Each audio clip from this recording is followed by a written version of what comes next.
보통 이제 절에 오래 다니신 분들도 별로 깨닫고 싶은 생각이 없어요. 여러분들도 마찬가지죠. 깨달음이 뭔지 모르니까. 깨달음이 뭐겠습니까? 깨닫고 나면은 뭐가 달라질까? 우리 한영 보살님 한번 대답 좀 해줘 보세요. 깨닫고 깨닫지 못하고의 차이가 뭘까요? 보는 시각이 달라진다. 욕심이 내려질 것이다. 죽음이 없을 것 같다. 또 우리 총무님은 세상 보는 눈이 달라질 것이다. 내 마음자리를 들여다볼 수 있겠다. 다 맞는 말이에요. 다 맞는데 깨달음이라는 것은 깨닫고 보면 나라는 게 없어져요. 나가. 우리는 내가 어떻게 될 것이다. 내가 어떻게 될 것이다. 내가 어떻게 될 것이다. 상상을 하잖아요. 이 깨달음이라는 거는 나라는 존재 자체가 없는 자리예요. 우리는 몸이 나고 마음이 나라고 생각을 하기 때문에 늘 고통스러운 거예요. 그리고 깨달음이라는 거는 내가 막 노력을 해가지고 열심히 막 경전 보고 공부하고 열심히 해가지고 딱 도달하는 자리가 아니고 깨달음이라는 거는 지금 이 순간 바로 여기 이 자리예요. 우리가 못 볼 뿐이지. 그래서 이제 나를 내려놓으면 바로 이 자리, 나를 다 내려놓는 자리. 그래서 이제 깨달으면 어떻게 될 것이다 하고 우리가 늘 이렇게 상상을 하고 환상을 가지고 있잖아요. 환상을 가지고 있는데 깨닫고 보면은 나라는 게 없어지면서 부처님은 자비잖아요. 부처님은 자비가 몸의 변분이잖아요. 그 자비가 어디서 나오느냐? 내가 없는 데서 나와요. 내가 있으면 뭡니까? 나라는 존재가 있다고 생각하면 너가 있는 거예요. 내가 있는 데서 상대가 항상 생기잖아요. 그러면은 나와 너가 구분이 되잖아요. 내 거, 네 거. 잘나고 못났고, 착하고 못됐고, 그 다음에 부자고 가난하고, 그렇게 이원적인 이 대립적인 생각이 생겨나는 거예요. 그렇기 때문에 이 나라는 우리가 나라고 항상 생각을 하잖아요. 나라는 게 생겨나면서 모든 게 다 생겨나요. 나라는 게 생겨나는 순간, 나 하는 순간에 모든 상대적인 이 현상계와 너라는 존재, 나와는 다른 존재, 이런 존재들이 생겨나는 거기 때문에 제일 중요한 것은 나를 내려놓는 거예요. 나를 내려놓는. 내가 없는 이 자리. 내가 없다면 어떻게 되겠습니까? 나를 확 내려놓으면 전체가 나예요. 그렇겠죠? 나를 다 내려놓으면 전체가 나인 거예요. 그러면은 몸도 내가 아니고 마음도 내가 아닌데 생각을 해보세요. 몸도 내가 아니고 마음도 내가 아닌데 우리는 아침부터 저녁까지 하루를 살아요. 누가 살겠습니까? 내가 살겠어요. 내가 아침부터 해야지. 그리고 아침부터 쭉 이렇게 내 생각대로 움직이지만은 생각이라는 것은 생각의 덩어리는 마음이에요. 생각은 마음이거든요. 그렇잖아요. 생각이 뭉쳐진 게 마음이잖아요. 근데 이 마음이라는 것은 수시로 들쑥날쑥. 이 마음은 나라고 할 만한 게 없어요. 왜냐하면 마음은 갑자기 일어났다, 갑자기 사라졌다, 일어났다, 사라졌다. 우리가 생각을 해보세요. 하루 종일 생각이라는 것이 오르락내리락 하면서 나를 조종을 하는데 생각에 따라 내가 움직이잖아요. 근데 그 생각은 끊임없이 기멸, 이렇게 올라갔다 내려갔다, 생겨났다 사라졌다, 생겨났다 사라졌다, 생겨났다 사라졌다 할 뿐이지 그거는 진리라고 할 수 없잖아요. 생겨났다 사라지는 거는 영원한 게 아니잖아요. 진리라는 거는 영원해야 되고, 그 다음에 그 참나라는 것은 있다가 없다가 이게 아니잖아요. 영원히 있는 게 진리고 영원한 것이 나라는 거예요. 그걸 우리가 참나라 그래요. 참나. 없어지지 않는 나. 근데 몸이 내가 아니고 마음이 내가 아닌데 나는 하루를 살아요. 하루를. 그러면은 도대체 누가 사느냐? 그걸 우리가 부처가 산다, 열애가 산다 그래. 열애의 일이다. 그렇게 얘기를 해요. 어떤 분들은 모든 것은 열애의 일이다. 그래서 우리가 부처님께 맡겨라 하잖아요. 기독교인들이 하나님, 하나님, 하나님 하고 모든 걸 하나님에게 맡기는 이유가 바로 그거예요. 모든 것이 내가 하는 것이 아니고. 그래서 우리가 이 절에 와서 부처님께 기도를 하고 부처님께 참회를 하고 하는 이유가 끊임없이 지금의 나를 인정하고 지금의 나를 정화시켜 나가는 작업이에요. 깨닫든 깨닫지 못했든 지금 못 깨달았더라도 계속 내 마음을 이렇게 정화시켜 가다 보면 깨달음이 빨라지고 깨닫고 난 뒤에도 훨씬 더 빠를 수가 있는 거예요. 그 다음에 설사 이제 깨달음의 인연이 빨리 다가와갖고 금방 깨달았다 하더라도 또 닦아 나가야 되는 그런 시간이 굉장히 길어질 수가 있는 거예요. 앞에서 우리가 배웠잖아요. 부처님이 깨닫고 난 뒤에 바로 부처의 경지에 이런 것은 과거로부터 익혀온 것이 있었기 때문이다. 그렇게 얘기를 했죠. 그렇듯이 우리가 이제 끊임없이 제가 이제 요거 우리 회장님이 고생을 해서 요거 뽑아 오셨는데 요 보면 요거 조주 스님의 12시가예요. 제목이. 조주 스님 하면은 중국에서 중국 아마 그 후당 당나라 때 후당 시대에 그 살았던 그런 스님이신데 이 지금으로부터 한 1200년 전이에요. 1200년 전 후당 시대에 그런 인물인데 이 조주 스님은 중국 천하에서 가장 이렇게 유명하게 알려진 선지식이에요. 14살 때 출가를 해요. 14살 같으면 중학생이잖아요. 사춘기 때.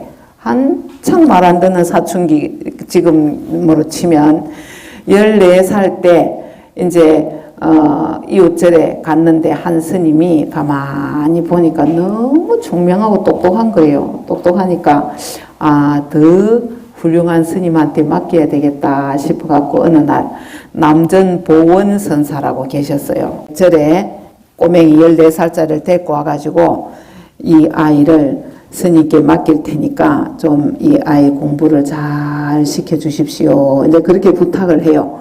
그래 이제 그때 남전보원선사가 이렇게 방에 비스듬히 베개를 베고 누워서 쉬고 계셨어요. 쉬고 계셨는데 14살짜리가 와서 딱 절을 하는 거예요. 보원스님한테 남전보원스님 절을 딱 하니까 남전선사께서 어디서 왔느냐 하니까 서상원에서 왔습니다. 서상원 이제 그 상스럽다 할 때 좋은 기운이란 뜻이에요. 상도 상스럽다. 서도 마찬가지고. 그래서 이제 서상원에서 왔습니다 하니까 이 남전선사께서 그래 서상을 보았느냐 그렇게 좋은 그런 기운을 보았느냐 하니까 뭐라고 하냐면은 서상은 보지 못했으나 누워있는 부처님을 보았습니다. 그러는 거예요. 14살짜리가. 그래 이제 남전 스님이 누워있다고 벌떡 일어나가지고 보통 내기가 아니잖아요. 그래서 이제 그럼 너는 삼위예요. 출가해서 계를 받기 전에 신분이 삼위거든요. 그러면 지금 너는 스승이 있는 삼위냐 스승이 없는 삼위냐 하니까 스승이 있는 삼위입니다. 그러면서 벌떡 일어나갖고 남전 스님한테 절을 올리는 거예요. 큰 절을 올리면서 스승님 날씨가 차가운데 부디 옥체 만강하시옵소서 하고는 절을 하는 거예요. 그래서 이 아이가 보통이 아니구나 하고는 밑에 윤화 스님을 불러갖고 이 아이를 잘 거두고 잘 지도를 해라 하고는 그때부터 남전 스님 문화에서 스님이 돼갖고 수행 생활을 하는데 14살 때 출가를 해갖고 17살에 깨달아요. 3년 만에. 그런데 이제 깨달음을 얻고 난 뒤에도 스승님 옆을 안 떠나요. 안 떠나고 남전보원선사께서 돌아가실 때까지 그러니까 17살에 깨달았는데 한 30년 이상을 남전보원 30년이 아니고 57세 거의 60세 때까지 있었으니까 57세에 그 은사스님이 돌아가세요. 남전보원선사께서 돌아가시고 난 뒤에 근데 돌아가실 때까지 모신 거예요. 옆에서 공부를 하면서 은사 스님 옆에서 그림자처럼 붙어갖고 공부를 했고, 은사 스님이 돌아가시자 3년 상을 치러요. 3년 상이 끝나고 나니까 나이가 60인 거예요. 그때부터 만행을 떠나요. 행각이라 그러죠. 행각. 이제 여기 자기 공부를 시험하는 거예요. 세상에 나와가지고. 자기 공부를 점검하고 시험하면서 20년을 떠돌아다녀요. 20년을 행각을 하다가 이제 80이 돼가지고 조주원이라는 조그마한 절에 가가지고 이제 중생들을 제접하기 시작해요. 80이 돼가지고. 그래 이제 80된 노인네가 이제 도인이라고 소문이 나갖고 80된 도인이 전법을 한다는 소리를 듣고 사람들이 많이 올 것 같잖아요. 근데 안 와요. 도인이 있다 해도. 그래가지고 거기 이제 80세가 되어서 그 관음원이라고도 하고 조주원이라고도 하고 그 관음원에서 120세까지 사셨어요. 조주 스님이. 이제 118살이라는 소리도 있는데 보통 120세로 나오거든요. 120세까지 그냥 그 관음원이라는 아주 초라하고 볼품없는 가난한 절에서 촌늙은이로 그렇게 살면서 이제 공부하는 스님들이 오면은 가르쳐주고 이제 일러주고 또 이제 도를 묻는 사람들 오면은 같이 덕담을 하고 도담을 나누고 이러면서 굉장히 명성을 떨쳐요. 그 조주 스님의 그 우리 선어록이나 조사 스님들의 그런 어떤 이 기록을 보면 조주 스님에 관한 얘기가 제일 많아요. 조주 스님 하면은 이제 공부하는 사람들이 오면은 무자 화두 계에게도 불성이 있습니까? 하니까 무하는 우리나라 선방에서 스님들이 가장 많이 들고 공부하는 화두가 무자 화두예요. 그 다음에 이제 달마가 서쪽에서 오신 까닭이 무엇입니까? 하니까 뜰 앞에 잣나무니라. 그런 그 유명한 화두들이 전부 조주 스님에게서 나온 거예요. 그래서 이제 천하에 널리 알려진 선지식이고 그렇게 이제 도력이 높은 스님이었는데 그 스님이 쓴 12시가예요. 이걸 보면 얼마나 이 스님께서 정말 진솔하고 도인인데 전혀 도인답지 않은 그런 12시가라는 건 12. 옛날에는 지금은 시간을 24시로 하지만 옛날에는 자축인묘 해갖고 12개로 나누어 가지고 하루를 12시로 나누었잖아요. 그래 그 12시 때마다의 그런 어떤 감정이나 절의 풍경을 읊어놓은 그런 시예요. 그래서 굉장히 진솔하고 재미도 있고 또 진짜 도인다운 풍모가 드러나는 그런 시입니다. 그거 한번 보십시오. 조주선사 12시가. 처음엔 다구는 축시는 1시에서 3시예요. 1시에서 3시. 깨어나 초라한 내 모습 근심스레 바라보네. 잠에서 깨어나서 보니까 내 모습이 초라하기 짝이 없는 거죠. 두마기도 장삼도 하나 없고 가사는 겨우 형체만 남았구나. 속옷은 허리가 없고 바지는 주둥이가 없구나. 아주 낡고 헤어졌다니 입을 수 없을 정도로 머리에는 비듬이 서너 마른 되고 도 닦아서 중생구제 하나 바랬더니 누가 알았으랴 변변찮은 이 꼴을. 도인인데 전혀 이렇게 이 도인다운 이렇게 우리가 보통 도인하면 어젓하고 풍모도 있고 막 그럴 것 같죠.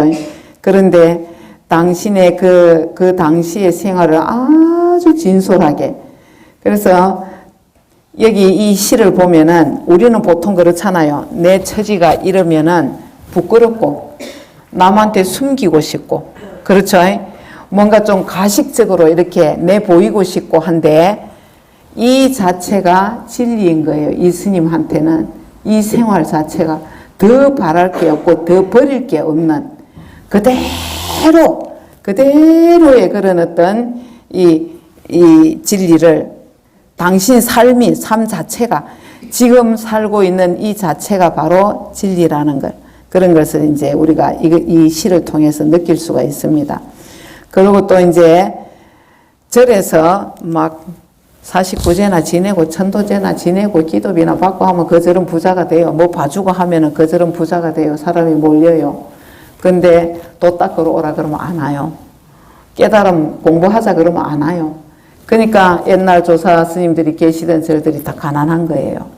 진짜 아는 사람만 오는 게 진짜 생사에 대해서 의문을 갖고 생사 문제를 해결하고 싶은 그런 사람들이 그러니까 아주 수준이 높고 차원이 높은 거죠. 차원이. 그래서 절이 가난했다는 거예요. 옛날 백장선사께서도 하루 일하지 않으면 하루를 굶으셨다 하잖아요. 일을 안 한 날은 굶으신 거예요. 그래서 전쟁이 일어났을 때 백장선사가 계시던 그 마을만 무사했다 하잖아요. 그 마을은 침노하지 마라 그래가지고 스님이 워낙 청빈하고 청정하게 잘 사셨기 때문에 네. 그래서 가난하게 살았다는 걸 우리가 이제 엿볼 수 있는 그런 대목이죠. 그 다음에 이제 인시 3시에서 5시입니다. 새벽 3시에서 5시. 황량한 마을 흐러진 절은 황량하고 절이 다 무너진 거예요. 흐러진 절은 실로 형언키 어려운데 제 올릴 공양 없으며 부처님께 마지를 못 올리는 거예요. 쌀이 없어가지고. 쟤는 부처님께 올리는 공양을 재라 그래요. 밥을 얘기하는 밥. 제 올릴 공양 없으며 죽 끓일 쌀 한 톨 없네. 무심히 허공만 바라보다 창틀의 먼지만 바라보네. 참새 지저귀는 소리뿐이고 친한 사람 없구나. 홀로 앉아있노라면 낙엽 떨어지는 소리만 들리네. 누가 말했나? 출가자는 애정을 끊는다고. 생각하니 무심결에 눈물이 흐르네. 출가자는 애정을 끊는다고. 도인은 이걸 끊고 저걸 끊고 안 하고 해서 도인이 되는 게 아니고 그대로 도인인 거예요. 그대로 생로병사 희노애락. 희노애락을 그대로 끌어안고 그대로 사는 거예요. 그걸 내치지 않고. 그래야 여기서 애정이라고 했는데 애정이 아닌 게 되죠. 내가 끌어안아야 대립하지 않는다, 저항하지 않는다 그런 의미예요. 그래서 취하고 버리는 것이 없이 그대로 내가 처한 지금 이대로가 완전한 것이고 지금 이대로가 진리이고 지금 이대로가 부처의 자리인 거예요. 더 취하고 더 버릴 게 없는 거예요. 그래서 자기에게 주어진 인생을 그대로 100% 인정하고 사랑하는 그런 삶의 자세, 그게 도인의 자세인 거예요. 이 조주 스님이 당신의 처지를 푸념은 하지만은 있는 그대로를 진솔하게 그대로 받아들이는 그런 모습이잖아요. 그래서 이것이 도인의 삶인 거예요. 도인의 삶. 그 다음에 이제 묘시가 되니까 해 뜨는 묘시 5시에서 7시예요. 묘시를 보면은 청정하려 함이 도리어 번뇌가 되고 청정해지려고 할 필요가 없다는 거예요. 지금 이대로가 그냥 도니까 지금 이대로가 부처니까 애써서 이걸 버리고 저걸 얻는 게 아니라는 얘기입니다. 지금 이대로. 그래서 청정해지려는 것이 도리어 번뇌가 된다. 있는 그대로 살면 된다는 거죠.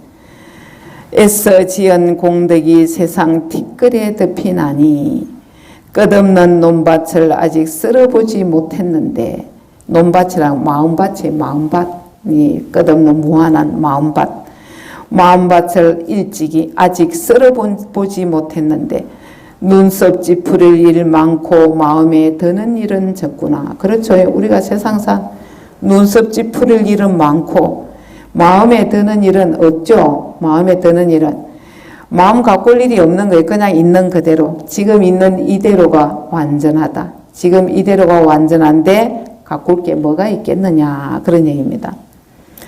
참기 어려운 건 동쪽 마을에 거무튀튀한 늙은이 공양물 한 번 가져온 일 아예 없고 내 집 앞에다 나귀를 놓아 풀을 뜯기누나.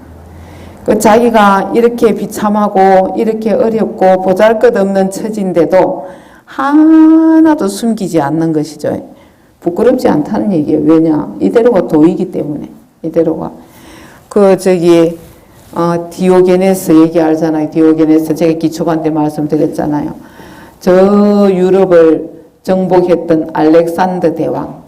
알렉산더가 그 유럽 거의 모든 땅을 정복을 하면서 막 한창 승승장구한 거예요. 이 알렉산더가 나는 세계를 제패할 것이다. 세계를 손아귀에 넣을 것이다 하고 땅덩어리를 정복하면서 나아갔거든요. 그래 이제 한 번은 자기가 이제 막 승전보를 울리면서 그 다음 날도 이제 막 대군을 이끌고 다른 나라를 침입하러 가는데 언덕에 이제 막 군대를 이끌고 가는데 건너편 중간에 강이 흐르고 강 언덕에 웬 남자 하나가 벌거벗은 채 발랑 벗고 이렇게 누워갖고 햇빛을 쬐고 있는 거예요. 언덕에 너무나 편안한 모습으로 아침에 해가 쫙 떠오르는데 해를 쫙 쬐면서 이러고 퍼져 있는 걸 보니까 아니 저렇게 팔자 좋은 사람도 있나 싶어갖고 이제 부하를 부르다가 누구냐 하니까 저 사람이 아주 유명한 철학자인데 아주 유명한 디오게네스라는 사람입니다. 이러는 거예요. 그래 저 사람이 뭐한데 그래 유명하냐 보니까 아무것도 가진 게 없고 옷도 한 벌 제대로 없는데 왜 그렇게 유명하냐 하니까 저 사람은 하여튼 이 모든 사람들이 부러워하는 사람이다. 자기가 행복하기 때문에 다 부러워하는 사람이고 그래서 유명하고 사람들이 우르르 본다 이런 얘기를 해요. 그러니까 이제 이 알렉산더가 갑자기 이래 그 사람에 대해서 궁금함과 함께 자존심이 상하잖아요. 자기가 최고라고 생각을 했는데 저 보잘것없는 놈이 왜 사람들한테 존경을 받고 저렇게 편안해 보이지? 자기는 세계를 제패하면서도 잠을 제대로 못 자요. 내일은 어떻게 공격을 할까? 내일은 우리가 승리를 할까? 내가 언제까지 땅을 어디까지 정복을 할 수 있을까? 이런 생각 때문에 늘 불면증에 시달리고 불안하고 죽음에 쫓기는 거예요. 마음은 안 편한 거예요. 마음이 하나도 안 편해요. 그래서 이제 말을 타고 그 디오게네스가 있는 강 쪽으로 갔어요. 강을 건너갖고 가가지고 떡 이제 내려갔고 디오게네스는 그대로 편안하게 누워 있어요. 누가 오든지 말든지. 그래 이제 알렉산더가 말에서 턱 내려가지고 당신 누구요? 하니까 저는 디오게네스입니다. 하고 그래 누워 있거든요. 그래 나는 세계를 정복한 알렉산더다. 나는 세계 땅덩어리를 내가 앞으로도 거의 다 정복을 할 것인데 나는 이 세상에서 더 이상 바라는 게 없다. 그러면서 막 이제 기죽이려고. 그러니까 디오게네스가 가만히 있는 걸 빙그레 미소를 지으면서 그러니까 이제 이 알렉산더가 나는 뭐든지 당신한테 다 해줄 수 있다. 나한테 원하는 걸 말해라. 뭐든지 내가 다 해줄게. 이러니까 디오게네스가 뭐라 했습니까? 지금 당신이 내 햇빛을 가리고 있으니까 비켜라. 나는 그것만 해주면 된다. 그런 거예요. 나 아무것도 바라는 거 없다. 니나 많이 가져라. 그래 알렉산더가 자존심이 팍 상하잖아요. 그래가지고 이제 말을 타고 돌아오면서 도대체 저놈이 갖고 있는 당당함과 저놈이 갖고 있는 그 평화로움과 너무나 평화로워 보였거든요. 저놈이 갖고 있는 저 자만심, 저 행복감, 저게 도대체 뭘까? 평생을. 그래서 알렉산더가 평생을 열등감을 안고 살았다는 거 아니에요. 디오게네스한테. 아무것도 없는 디오게네스한테. 평생을 열등감을 갖고 살았다 하는 그런 얘기가 있어요. 그래서 우리가 이 마음 공부라는 거는 조주 스님처럼 내 마음이 충족한 거, 내가 당당하고 행복하고 바라는 거 없는 충만함. 그렇기 때문에 우리가 이제 도인들의 삶을 로망을 하는 거예요. 꼴머리 썩히면서 그거 모아봤자 뭐 할 거예요. 다 두고 가는데. 헛짓한 거잖아요. 그래서 이 세상이 꿈이고 환인 거예요. 그렇다고 나를 막 영원히 살게 해주는 것도 아니고 나를 천국으로 가게 해주는 것도 아니고 열심히 살아야 돼요. 우리가 이 목숨을 받은 하는 생명을 받은 하는 열심히 살아야 되는데 초점을 잘 맞춰야 된다는 얘기예요. 초점을 잘 맞추고 열심히 살아야 돼요. 재물을 위해서 평생을 소모한다. 집 한 채 가지려고 평생을 뼈빠지게 하고 나니까 몸에 병이 오고 젊으면 가버리고 더 이상 누릴래야 누릴 수도 없고 그것만큼 비참한 인생이 어디 있겠어요. 그래서 깨달은 사람들은 같이 얘기를 하면 돈과 권력과 명예와 재산과 이런 거를 쓰레기만도 못하게 여겨요. 그래서 진짜 나를 찾아갖고 디오게네스처럼 진짜로 아무것도 없어도 너무나 행복하고 너무 당당하고 너무나 편안하고 그런 삶을 추구하는 게 진짜예요. 그게 진짜 백이죠. 그게.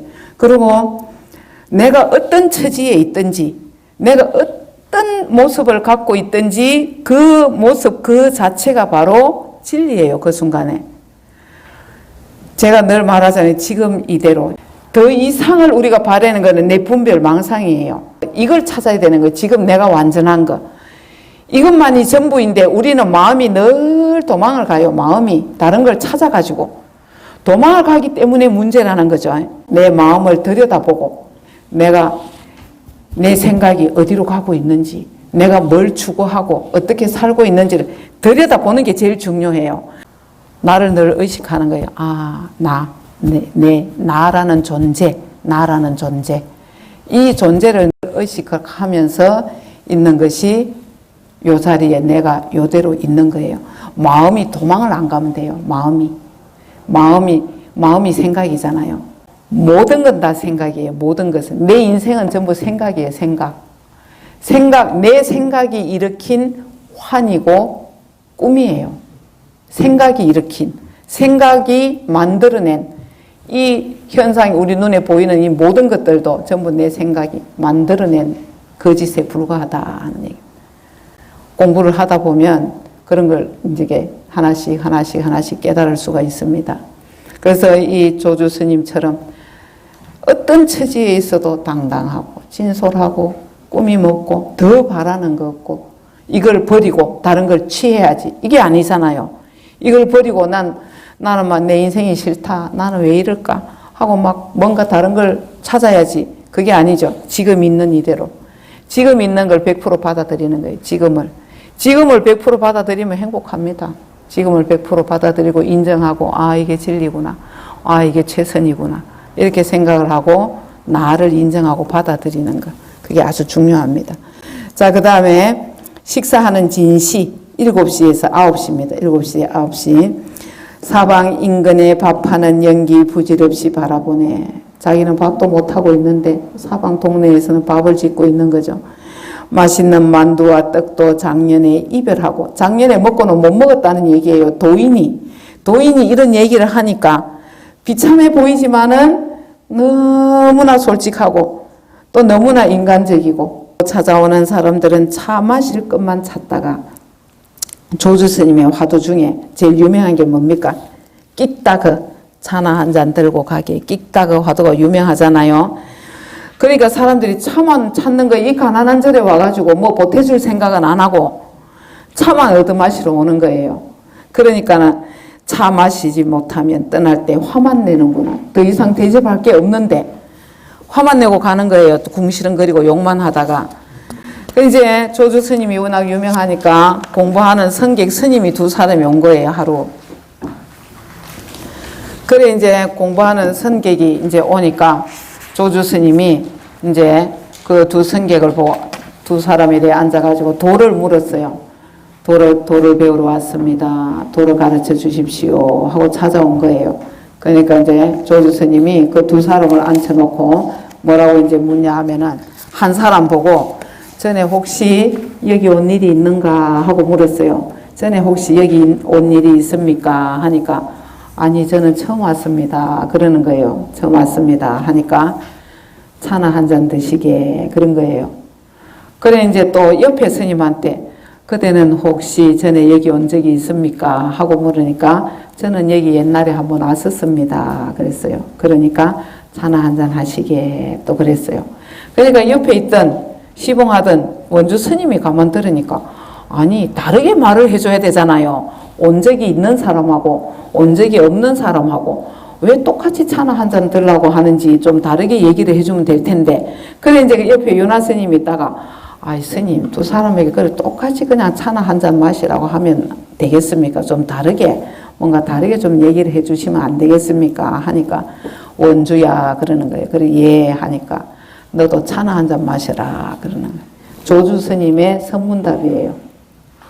도라는 것이 지금 이 자리를 다른 데서 찾지 말고 지금 바로 여기 있어야 된다. 그런 얘기입니다. 그게 조주 스님의 끽다그 끽 먹는다는 거죠. 마신다는 뜻이잖아요. 다 차나 마시고 가라. 그 끽다그 화두예요. 끽다그 유명하잖아요. 그 이제 사람들이 조주 스님이 이제 차를 잘 대접하니까 차 얻어 마시러 와갖고는 그렇게 차를 안 주면 화를 내고 간다. 그런 얘기입니다. 그 다음에 이제 일과를 시작하는 4시, 9시에서 11시 부처님께 마주 올리는 그런 시간이죠. 머리를 깎고 이 지경에 이를 줄 니 알았으랴. 머리 깎고 출가하고 중생제도하고 거룩하게 살 줄 알았더니 이렇게 가난하게 보잘것없이 초라하게 늙어가지고 이렇게 살 줄 누가 알았으랴. 어쩌다가 청을 받아 촌중이 되고 보니 굴욕과 굶주림으로 죽고 싶은 마음뿐. 우리하고 똑같잖아요. 보통 사람하고 똑같죠. 막 사람들이 와서 욕을 하고 중이 뭐 어쩌고 저쩌고 그 얼마나 굴욕과 굶주림 또 뭐 안 그래도 배도 고파 죽겠는데 그래 창피함까지 당하니까 죽고 싶은 마음뿐. 오랑캐 장가와 검은 얼굴 이가는 공경하는 마음은 전혀 없고 스님이라도 공경하는 마음이 전혀 없는 거예요. 조금 전에 불쑥 나타나 한다는 말이 차를 꾸자 종이도 빌리자. 차를 좀 빌려다오. 종이도 좀 빌려다오. 이렇게 절에 와가지고 더 뜯어먹으려고 한다는 거예요. 절에 와가지고. 자, 그 다음에 해가 정남에 오는 5시, 11시에서 1시 사이입니다. 차나 밥을 탁발함에 정한 법도가 없으니 이제 탁발을 나간 거예요. 먹을 게 없으니까 탁발을 나가셨는데 남쪽 집에 갔다가 북쪽 집에 들렀더니 북가에 이르니 내치지도 들이지도 않네. 썬 소금가루와 보리 초장, 기장 섞인 쌀밥에 상추 무침, 그 정도를 내주면서 말하기를 공양은 등한히 할 일이 이제 스님 보고 충고를 하는 거예요. 공양을 함부로 받으면 안 된다는 그런 얘기를 하는 거죠. 공양은 등한히 할 일이 아니니 스님은 모름지기 도심히 견고해야 한다고 충고를 하는 거예요. 그 밥 한 숟가락 주고 그 풋나물 몇 개 그 반찬 주면서 아무나 이렇게 공양을 받으면 안 된다. 그러고 이 공양을 받으면은 소홀히 하면 안 된다. 그런 얘기죠. 소홀히 하지 말고 도심히 견고해야 된다. 그렇게 충고를 하는 거예요. 그래서 이제 그런 충고를 받고 왔다는 얘기죠. 그 다음에 해 기운은 미시 1시에서 3시. 이때에는 양지나 그늘지는 땅을 밟지 않기로 한다. 일찍이 한번 배부름에 이제 하루 한 끼 탁발을 해서 배가 부른 거죠. 100번 굶주림을 잊는다더니 바로 오늘 이 노성의 몸이 그러하네. 선도 닦지 않고 경도 논하지 않나니 다 해진 자리 깔고 햇볕 쐬며 낮잠을 잔다네. 이때는 공부할 필요 없다니 선도 경도 필요 없다는 얘기죠. 생각하건대 저 하늘의 도솔천이라도 도솔천에 가더라도 이처럼 등 구워주는 햇볕은 없으리로다. 이게 뭔 말입니까? 지금 이대로 완벽하다는, 지금 이대로 완전하고 지금 이대로 너무 좋다는 얘기죠. 그 조주 스님께 누가 물었어요. 12시, 이제 하루 종일이죠. 하루 종일. 12시에 어떻게 마음을 쓰십니까? 물었어요. 어떻게 마음을 쓰고 사십니까? 물으니까 그대는 12시, 하루 종일 시간이라는 것에 영향을 받지만 시간의 부림을 받지만 나는 하루 종일 시간을 부린다. 아침에는 죽을 얻어먹고 오후에는 이제 낮에는 밥을 한 끼 얻어먹고 두 때 죽 먹고 밥 먹는 것을 제외하고는 죽 먹을 때는 죽 먹는 것만 보고 생각을 하고 밥 먹을 때는 밥 먹는 생각만 한다는 거예요. 죽 먹고 밥 먹는 것을 제외하고는 잡스럽게 마음을 쓰는 곳이 없다. 만약 이와 같지 않다면 아주 멀리 있는 것이다. 뭐와? 도와. 깨달음과 아주 멀어진 것이다. 얘기. 깨달음 바로 지금이. 그거하고 똑같죠. 햇볕을 쐬니까 지금이 최고다는 얘기예요. 지금이 도솔천도 필요 없다는 얘기죠. 해저무는 신시 3시에서 5시. 오늘도 향 사르고 예불하는 사람은 있어. 그래도 이제 다 쓰러져 가는 절이라도 신도들이 몇이 온다는 얘기예요. 향 사르고 예불하는 사람은 있어. 노파 5에 혹불이 3이라. 노파가 5인데 혹이 난 사람이 3명이다. 그 말이죠. 한 쌍의 부부는 검은 얼굴이 쭈글쭈글.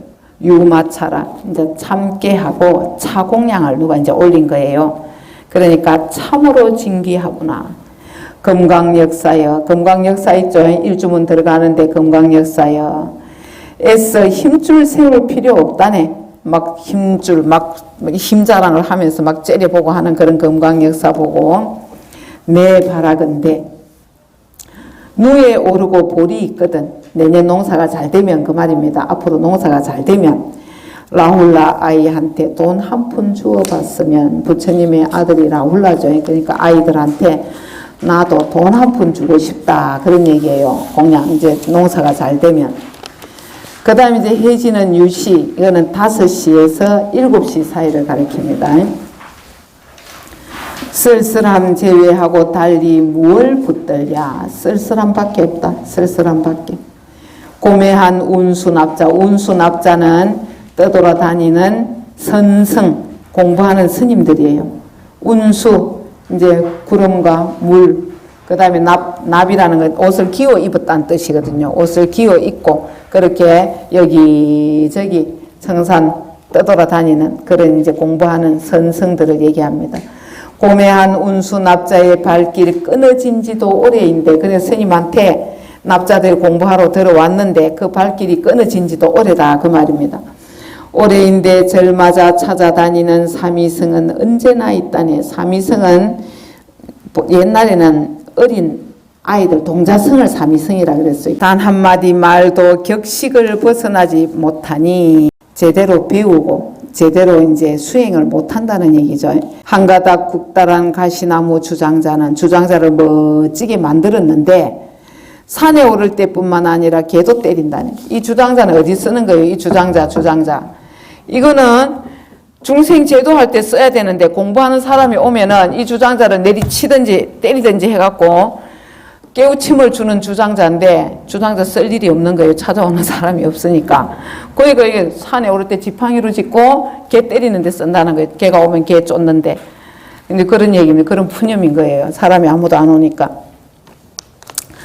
그 다음에 술시 19시 저녁 7시에서 9시까지 컴컴한 빈 방에 홀로 앉아서 너울거리는 등불을 본 지도 오래이고 눈앞은 온통 깜깜한 칠흑일세. 등불을 켤 기름도 없는 거죠. 종소리 들어보지 못하고 허송세월하니 들리는 소리라고 늙은 쥐 찍찍대는 소리뿐. 너무나 비참하죠. 어디다가 다시 마음을 붙여볼까나. 생각다 못해 바람일을 한 차례 떠올려 보네. 바람일은 원래 뭐가 바람일입니까? 우리가 마하반야 바람일 반야가 지혜잖아요. 반야 바람일 반야 바람일이 파라미타 해가 저 언덕으로 건너가는 걸 얘기해요. 그러니까 이제 깨달음의 세계 저 언덕에 있는 게 아니고 바로 이 자리. 그러니까 이제 한번 이제 이 바람일을 생각해 본다 하는 거는 부처가 뭔가 하는 그 자리를 한번 생각해 본다 그런 얘기겠네요. 그 다음에 해시 9시에서 11시. 문 앞에 밝은 달 사랑하는 이 누구인가. 달이 휘영청 뜬 거예요. 달이 휘영청 떠 있는데 사랑하는 이 누구인가. 집안에서는 오직 잠자러 갈 때가 걱정이라. 한벌 옷도 없으니 무얼 덮는담. 법도를 말하는 유가와 계율을 논하는 조가. 사람을 얘기하는 거예요. 법만 말하는 유가, 계율만 말하는 조가. 입으로는 덕담을 하나 정말 이상하구나. 내 바랑을 비게 하는 건 그렇더라도 모든 인연법을 물어보면 전혀 모르네. 대화할 사람이 없다. 그런 얘기겠죠. 그 다음에 한밤중 11시에서 1시. 마음 경계 언제 잠시라도 그칠 때 있던가. 생각하니 천하의 출가인 중에 나 같은 주지가 몇이나 될까. 흙자리, 침상, 낡은 갈대 돛자리, 늙은 느릅나무 목침에 덮개 하나 없구나. 얼마나 가난하면 이불이 없었다니. 이불 덮고 잘 이불이 없는 그런 처지인 거죠. 부처님 존상에는 안식국향, 이제 향 이름의 향 하나 사르지 못하고 잿더미 속에서는 새똥 냄새만 나네. 지금 있는 이대로 이 진솔하게. 그래서 조주 스님이 비참하게 썼지만 이 속에는 뭐가 숨어 있다? 당당함이, 당당함. 이게 바로 도다는 당당함. 제일 중요한 것은 항상 목격자가 되라는, 목격자. 나를 대상으로 늘 보란 얘기예요. 내 마음이 어떻게 흘러가고 있는가? 내가 지금 어떻게 어디에서 어떤 행동을 하고 있는가? 그 나를 보는 나. 그걸 찾아야 되는 거예요. 그거를. 그게 진짜거든요. 자, 질문 없으시죠? 자, 마치겠습니다.